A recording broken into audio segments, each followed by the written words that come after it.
PetInfoCafe. Pour yourself a warm cup of your favorite and let's chat about our love of animals. I am your host, Jennifer Eileen, and I am so delighted to present our topic today, Norwegian Forest Cats.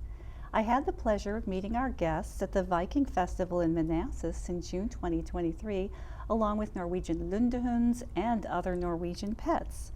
Let's hear now from our guest, Nancy Suska, DVM and longtime guardian of Norwegian Forest Cats, and also please welcome our very special pet guests, Pippa and Piper. Hi, Jennifer. Hi. Thanks for having us. Thanks for having us here. It's so nice to see you here, and I just figured your cats were adventurers because they were able to go out in the park at that Viking festival with, you know, knife throwers and everything else. So I figured they could handle this. Well, and as we know, Pip has already explored the studio, yes. the entire studio, and while Piper has decided to do his imitation of a fuzzy white rug. Yes, he's doing very well at that. Well, tell us about how you show him at a show. Tell us all about that. Well, these Norwegian Forest Cats are wonderful, and Piper and Pippa are both white, which is a rare color. They're called snow cats. Yeah. And legend has it that they were out there in the wild, and people said, no, the wild cats are tabbies because they blend in with the backgrounds. Well, then the Norwegians said, well, there's snow on the ground 6 months of the year, so guess what? White cats blend in also. And folklore has it that the early breeding program was actually letting your female cat out when there was a male white cat around so that they would become friends and produce hopefully white babies. And the first kitty outside of Norway actually came to Denmark. A breeder there named Jetta. She got this kitty named Aveline, and that's how her line started. And these guys are descendants of Jetta's white cats, but their mommy is Tundra Princess. This is Piper. He's a male, and he is actually, they were both show quality when they were kittens, and he's actually still show quality, although he doesn't appreciate shows. He becomes a fuzzy white rug.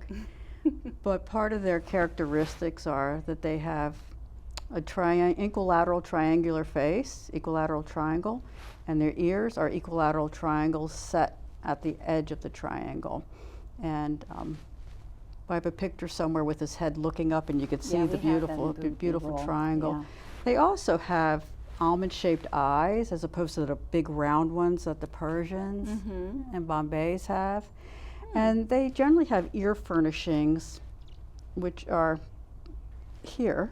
So ear furnishings are the little fuzzy feathers that inside come out the ear. Inside the ear. Okay. And they have a ruff, which when I was getting ready to show him, I kept petting his hair back, and the breeders kept saying, no, pet his hair, fluff it. So it's a distinct separation from the body. And then they have little feathers behind their front legs, like golden retrievers and some of those other long-haired dogs have. Yeah. It's hard to notice on the white cat, but some of the other cats you can really see it. And they're also, their body is more of a square, as opposed to rectangle. Okay. Like the Maine Coons are rectangular, and these guys have a square stance. Okay. And they also, their front feet also kind of toe out just a little bit. That's part of the breed standard. Toe out, what does that mean? Kind of like this. Oh, like just a little. Pigeon-footed a little. Yeah, okay. That's what they call it. And, you know, so they're supposed to be square, a straight back, and, you know, that's pretty much the Norwegian Forest Cat. And they are very, very sweet. These are our third and fourth. Okay. And we had, one of my clients was a breeder of Norwegian Forest Cats, and I was fortunate to help her with her kitties. Yes. And I ended up taking one of her kittens because she wanted a vet or a vet tech to own it because it only had one testicle down. Because she was a new breeder and she didn't realize that was okay. Okay. both, so we had to neuter him, and I got him for his neutering fee. Oh my goodness. Well, you're a vet, so just Yeah. to set that context. And so is that how you came to know Norwegian Forest Cats? Yes, through this breeder who was a client of mine. Oh, great. I actually worked with her early on. The cats were, the Norwegian Forest Cat was accepted to be registered by the Cat Fanciers Association in 1987, but they weren't accepted in the championship program, that's the showing program, until 1993. And Dawn, the breeder I worked with, and the whole Norwegian Forest Cat Council worked very hard, lobbied CFA very hard to be able to get these cats accepted into the shows. Yeah. And they had already been accepted in Europe. The FIF, which is the Federation Internationale Feline, Okay. had already accepted them. And the white ones are becoming a little more popular in Europe already. Oh, that's wonderful. Well, Piper has a special characteristic in that his eyes are two different colors. He's got one blue eye and one green eye. Yeah, why and not? he can hear quite well through both ears when he wants to, just like all cats. And he's just a very handsome, every piece of fur has to be in place. He's the beauty queen Okay. of the group. Okay. And Pippa, his sister, which I'll show you in a little bit, Yeah. is not so keen about having every fur in place. She does not really care that much. I was hoping he would do a trick for a treat, but I don't think he will do it. Both of them have been trained to sit on their hind legs for treats. Ah. And I also have them twirl right and left. Of course, Pippa's deaf, so she doesn't know what I'm saying, but she was the first one to pick up on sit pretty. Oh, okay. And then also I can have them just sit, use hand signals. So a little bit about these guys too is I got them from a breeder in New Jersey who knew the breeder I worked with. Okay. And Pippa was the runt of the litter and deaf, and she wanted to place her with someone who could deal with deaf cats. Our other Norwegian Forest Cat became deaf later on in life. Okay. So we pretty much knew how to deal with deaf cats, and he had already learned hand signals, like stop, get Yeah, down, yeah. sit. So even when he was deaf, he was good at following hand signals. Now Pippa, on the other hand, arrived deaf as a kitten, and she just says, hand signals? You talking to me? So, but the breeder wanted me to take her because she was the runt of the litter and deaf, and then she decided that Pippa needed her brother. And truth be told, Pippa was the more bold of the two, and he needed her. And on the way home, she was sitting on my lap looking out the window, just admiring all the cars and all the lights, and he was in the back of the carrier going, I am a fuzzy white rug. And he's still fulfilling that attitude Yes. right now, just Yes. in such a beautiful way. You mentioned to me that at one of the shows they said they weren't white enough. That he wasn't white enough. How And can that be? I mean, that's white. I didn't bathe him enough in the whitening, brightening shampoo. And his feet are a little dirtier now than they usually are, because he okay. really likes to be clean. But they are, a little dirty. But apparently they can be really white. And you need to bathe them for the show, like every week, just to get them ready for Oh it, my gosh. if you're going to show a white cat. Ah. And I can remember Dawn showing the cats with the white feet and the white ruff, how hard it was for her to get them really white for the show. Oh, right. But let's see, the Norwegian Forest Cat, it's been around for centuries. Yes. And I think it was around with the Vikings, and the Norwegian people will tell you that they've been around forever as a breed. And so we're pretty sure that they were on Viking ships to do their due diligence as mousers, to keep the Yes. rodent population Okay, down. Sure. And then, so they probably came to America with the Vikings, or North America, when the Vikings came. But they weren't formally introduced to America until the first breeding pair came in 1979. Wow. Yeah. So they're a relatively new breed, unlike the Maine Coon, which they call America's first cat. It was in cat shows in the 1870s. Right. Now you mentioned a little bit about the difference between the Maine Coon and the Norwegian Forest Cats. So want to say more about that, because most people look at the cat with all this fluff, and they're like, oh, they must have been, from the same mom. Well, the Maine Coons have a more rectangular face and definitely a more rectangular body. Mm-hmm. And they do have the ear furnishings. Now, his are not magnificent. A couple of the cats, their ear furnishings are like all the way around. Okay. But the Maine Coons have these big tufts on the tip of their ears. Mm-hmm. Yes. And, in my opinion, and now the Maine Coon people don't write me hate letters, I think the Norwegian Forest Cats are sweeter. And, but yeah, those are the main differences. Okay. So let's say more about Norwegian Forest Cats as pets. What do they like to do? There were a couple of things that you mentioned to me, like they like to supervise, and they like warm places. Yeah, all of the Wegies we've had, which we call them Wegies. I like that. They like to be with their people. Mm-hmm. Always got to see what we're doing, and anytime anybody has come into the house to fix something, they've been right there, pointing out the proper tool to use, of course. And I swear, just saying, no, this is the tool you need, not that one. Sticking their face in the toolbox, making sure everything is proper, and very outgoing, very friendly. These guys are a little more scared right now, so they're not, really gregarious at the moment, but they're a very, very friendly kitty. Piper, you can probably see all the fur, maybe not, I shouldn't disclose that. But they're easy to keep. We haven't had many matting issues. Oh, that's good. Yeah, let's talk about the grooming and the matting and knots, and how do you deal with that? They should be brushed weekly, like all long-haired cats, and just to keep get the dead fur out. And there's only one.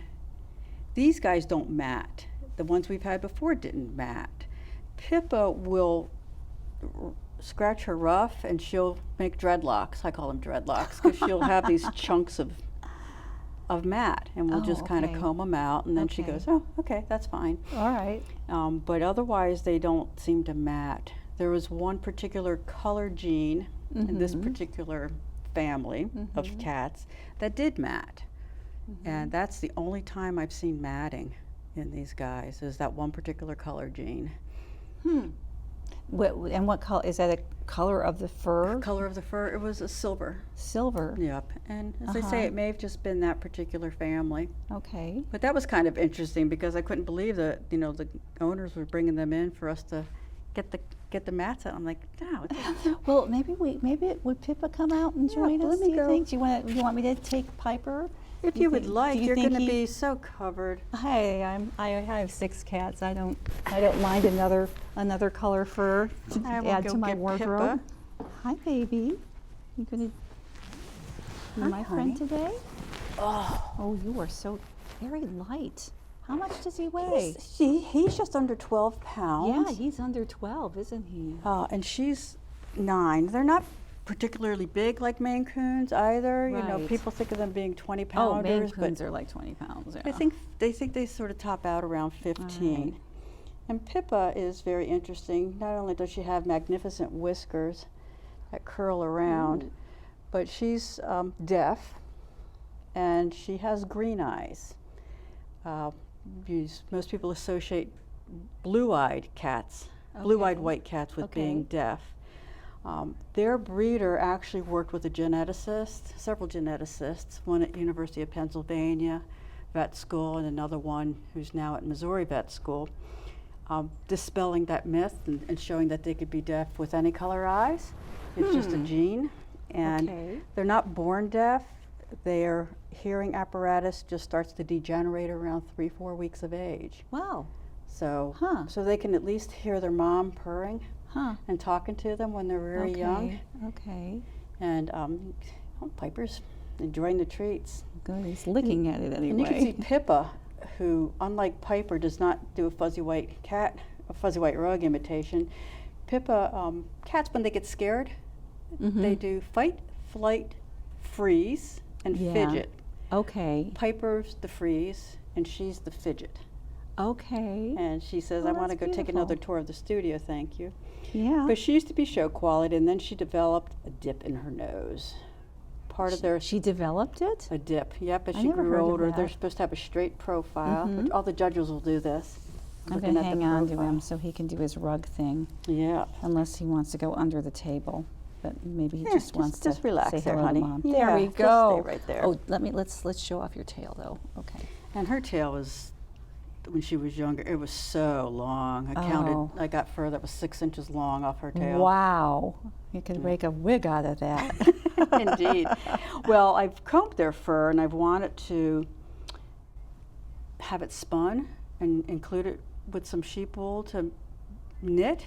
Oh my. And they have guard hairs, which is kind of the outer coat, and Yeah. they're always kind of stiff. And my friend said, you know, it's not going to spin up nicely. Interesting. And usually they blow coat. We call it blow coat. The official name is molting. Yeah. They'll blow yeah. coat in the summer. Yeah. And you know, so they won't be as robust with the fur, and then it comes back in the winter. But since these guys are indoors, they really don't blow coat. They've got this coat all the time. It just sort of all falls off and goes everywhere. Now he's getting interested in treats. Is this a possible trick opportunity? Yeah. What should I do? Hold it up over his head and Okay. say, sit pretty. Oh, Sit pretty. he's like, huh? Here, Piper. if Mom does it, he'll listen. Sit pretty. He's like, nope, not going to do it. Because I know I don't have to sit pretty because they're right there. Nah, he's not going to do it. Sit pretty.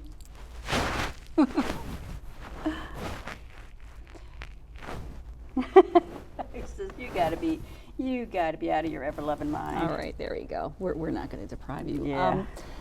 What is it like having a deaf cat? And you mentioned the hand signals. Can you say more about that? With like I say, with our other cat, Mac, who he became deaf in his old age, his older years. Yeah. Like with some dogs, you can teach them hand signals to sit, to stand, to come. Mm-hmm. I was able to teach him that, Mm-hmm. and so he learned that, and he learned it when he was deaf. I mean, he remembered it when he was deaf. And Yeah. it took him a little while to realize, oh, you really do want me to get off the table, don't you? Oh, good. Well, okay. So she's been really deaf from really all of her Yeah, all of her life. all of her life. And it's really not hard. The hardest part is when you can't find him, Hmm. find her. It doesn't make Oh. any sense to call. Yeah. And one of my friends said, why don't you put a collar on her with a bell? And I said, well, first off, she has to move for the bell to ring. Okay. Because she'll find the best hiding spots in the world. Not hiding, but the best spots You to can get a sleep. tag now for their collar Yeah. to locate them. Oh, yeah. Yeah. Well, I don't know where he's going, but he is. It's probably under the table. No, he is under the table. I just don't know how far under the table he is. Sorry, that's not a good camera He's shot. under the center of the table, for Yeah. sure. For sure. We wanted to talk a bit about, because you're a veterinarian, and we wanted to talk a bit about vet care for these cats in particular, and about all cats. Well, I always have had my cats. Cats are very good at hiding things. They're masters at hiding major Yeah. disease, and until they've got 3 feet in the grave. I like to say this, till they've got 3 feet in the grave, and then they say, "Oh, by the way, I've been sick for 6 months, but I just didn't bother to let you know," Yeah. which is unfortunate with cats. Mm-hmm. And so I always have my seniors, cats over 7, come in twice a year for exams, Yeah. and hoping if there's something wrong, we catch it Okay. early. And in general, at least once a year for the younger kitties. And of course the vaccines, rabies required by law, and distemper, upper respiratory can be transmitted like a cold. Someone sneezes, you touch the doorknob, Yeah. you rub your eye, next thing you know you're sick, and Mhm. the same thing can happen Yeah. with them. But also there's some, one of the big things with indoor-only cats is to provide environmental enrichment. Yeah, say more about that. So that's something we've learned with the American Association of Feline Practitioners, is that give them tall trees. Cats love to go high and survey their kingdom. give Yeah. give them multiple Well, that's textures what I to needed scratch. here. Oh, why Yeah, didn't I think that's of right. that? They would have been up there. In fact, we have a cat hotel, a corner cat thing up the ceiling, and they get into that and love it. Okay. And also, you can give them food puzzles. It's a bowl with various Yes. things in it. Yeah, and that's this brilliant. one picks her food out. It's fun. It's like she's hunting for it. Yeah, it's that hunting instinct. And good. so the big thing is to enrich their environment. Lots of toys, motion sensor toys too, so that when they walk by, if you're not at home, the toy starts making erratic moves, and it can go after it. And of course, just general play in general. We did bring a toy, but we didn't bring it in because I didn't think they would play, which, of course they're not going to play. Aw. But that's a big thing. And now there is a drug that's been approved for arthritis. Yes. It's the only drug that's been approved for arthritis by the Yes. FDA, Uh-huh. called Silencia, and about 77% of the cats have responded positively to it. I can testify to that. Yeah, which is absolutely a godsend for these Yeah. cats, because we haven't had anything approved. And all the stuff we take, Tylenol, aspirin, ibuprofen, all the NSAIDs, will basically kill them. Except for there's a couple approved NSAIDs for cats but they're only approved for short-term use, like 3 days. And in Europe, it's approved for a little bit longer. But this is an injectable drug once a month, or you might be able to stretch it out to 6 weeks. And the people I've talked to, my clients, have said it is absolutely. And there's a new class of diabetes drugs out there. Okay. SGLT2 inhibitors. There's another generic that's being used as well, and it's making a difference in some of these diabetic cats. Okay. But you have to be very selective who's going to get it or not. I see. Yeah. And then the other thing I always tell folks is to do broad spectrum parasite prevention, especially heartworm prevention. Heartworms are less common in cats. It's transmitted by mosquitoes. And really? About a third by of the mosquitoes? and about a third of the cats who get this are indoor only. I'm a big believer in following what the American Heartworm Society says, which is every pet every month, year round, every state. Wow. That's quite a recommendation. Any other veterinary recommendations for Norwegian Forest Cats or other cats in general? We just keep listen to their heart examined. This one's got a little electrical conduction disturbance. And they can get hypertrophic cardiomyopathy like any other cat. They used to have a disease that was pretty bad, and the Norwegian Forest Council worked with the geneticists, developed a test for it. So they could test cats and if your cat was a carrier, the Norwegian forest breeders basically pulled that cat out of the breeding program, which I thought was very responsible. Like, I think the Maine Coon breeders have pulled the cats with major heart disease out of their breeding programs as well. But otherwise, I treat them like any other cat, except they're special. Oh, of course they are. And again, try to keep them brushed like you would any long-haired cat. And just let them have fun. Yeah. Well, in the couple of minutes we have left, what advice would you have for someone who wants to adopt? Cat Fancier's website. And check for breeders and check them out. Make sure you could meet mom and dad and the litter. Oh, really? In general, with any purebred animal you want to buy, you want to be able to meet the whole family. Yes. Cats mainly get their personalities from the father. So you want to make sure the father's not a jerk. Make sure he's a sweet kitty. When we were in Copenhagen visiting Jetta's Cattery, she had one of her breeders who she says, well, he's not very social, and he jumped on my husband's shoulder and sat there and licked my husband's face. Oh my goodness! And my husband tried to sneak off with him, and Jetta said, no. So he was actually very social. So I suspect his kittens were really sweet too. Yes. Oh, okay. So it's paternal. I did not know that. Paternal. We all have our breeds that we love. Yeah. I mean, I've had cat mutts my entire life until I worked with this breeder. and they're all wonderful, Mhm. you know, and you just look for, if you really want something that's sweet and fuzzy and you have to brush a lot, this is a good cat. Very playful, very smart. She will find things. Okay. She will look for things and get into things. A lot of times she will take her toy ball that she has and throw it in a shoe and dig it out. She always remembers where her toys are, Okay. where she leaves them. Sure. And whereas he has no clue.